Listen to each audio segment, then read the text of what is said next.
100% feeling ko Filipinos are basketball fans. And for me, because Filipinos love basketball so much, the reasons why are because of how simple we can play with each and every one here. And this sport knows no status.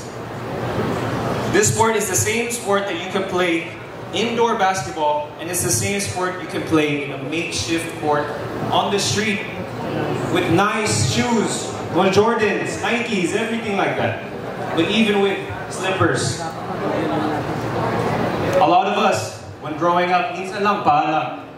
Alam ko, everyone started, even just for the feet. As long as there's a court, there's a hoop, there's a ball, we can play basketball. It doesn't matter if you are 6 feet courts enthusiast, Mr. Christian and Somo. Hi, good afternoon everyone. Okay, so I'll try to make this quick, but yeah. Okay, ladies and gentlemen, esteemed guests, welcome to the thrilling inauguration of Perlas ng Silangan Basketball League. Today we stand sa bagong era ng mundo ng basketball. So, where passion, skills, and camaraderie converge to ignite the spirit of competition. As we gather here today, we celebrate more than just the launch of a tournament. We celebrate the vibrant basketball culture that unites communities, transcends boundaries, and inspires generation. This event is a testament to the dedication and hard work of countless individuals, from the players to the coaches, na binibigay nila yung puso nila sa bawat laro na ginagawa nila. And syempre sa mga organizers who tirelessly strive to bring the vision to life. Throughout history, basketball has served as a beacon of hope, resilience, and unity. More than just a basketball, this is a language that speaks yung universal values natin, which is teamwork and sportsmanship. So, as we embark on this journey together, let us embrace yung spirit of play, mutual respect, and yung competition. May yung sound tumutunog ng sapatos natin sa hardwood, and yung pag nakakashoot tayo ng mga 3 points. This excites us, and sana mabigyan natin ito ng joy mga kabataan natin with the days to come. With that, I invite you all to join me and celebrate the launch of Perlas ng Silangan Basketball League. So for now, let the games begin.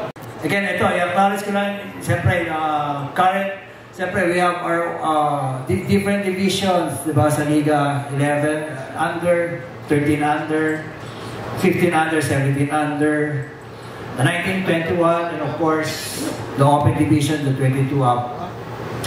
And target, siyempre, is the audience of community, barangays, the LGUs, schools, and siyempre, long term, yung ating global, of course. Darating tayo dyan. And I believe lalaki talaga itong liga na to. And let us acknowledge the presence of each team. Young Esquivel, of course, South Caloocan, team delegates, team owner, Mr. Lenny Eugenio. Sorry, baka kamali ko ng basa ng surname, sinulat. Hindi ako isulat lang. Sports Director, Mr. Jack Soriano. Tama? Sir, magandang hapon. Of course, ating manager, Ms. Kakay Lebrillo. Good afternoon. Coaches, Eduardo Flores Jr., Mr. Ronel Lebrillo, Joseph Raymond Soto, Wilfred Alan Manalansan, Mark Dino, Miss Weng Adina, magandang hapon sa inyo. Team Taytay Rizal, 19 category. Meron pa pala, sorry. Team Marilao, Coach JC Foronda, nandito ba sila? Team Seasport Valenzuela, Coach Bernard. Baka iba din nakarating pa. Team Taytay Rizal, 19 category, 19 under, Coach Cynthia Madrilejo. Oh, parang low energy, mga hindi pa kumakain. Maya-maya po, isi-serve na natin yung pandesal. Ha? Anyways, let's face it, basketball is really a unifying sport sa buong Pilipinas. Pero ganito there are many leagues. Maraming liga sa Pilipinas. Different ones, MPBL, there's Junior MPBL, there's NCAA, there's UAAP. And kami, we are, sabi ko nga kay Christian, we are nobodies. Sino ba kami? Sino ba si Nato? He's a nobody in basketball. Christian, mas gwapo lang sa akin itong mga tatlong paligo. But he's the basketball guy and the fitness guy. But tayo, we're into public relations, media, and communication. Pero before I go on with my speech, I'd like to thank, of course, TNC, my home studio, the new channel. Woo! TNC, di ba? And then, of course, Miguel Alegre. Miguel Alegre is the son of our very good friend, Frederick Alegre.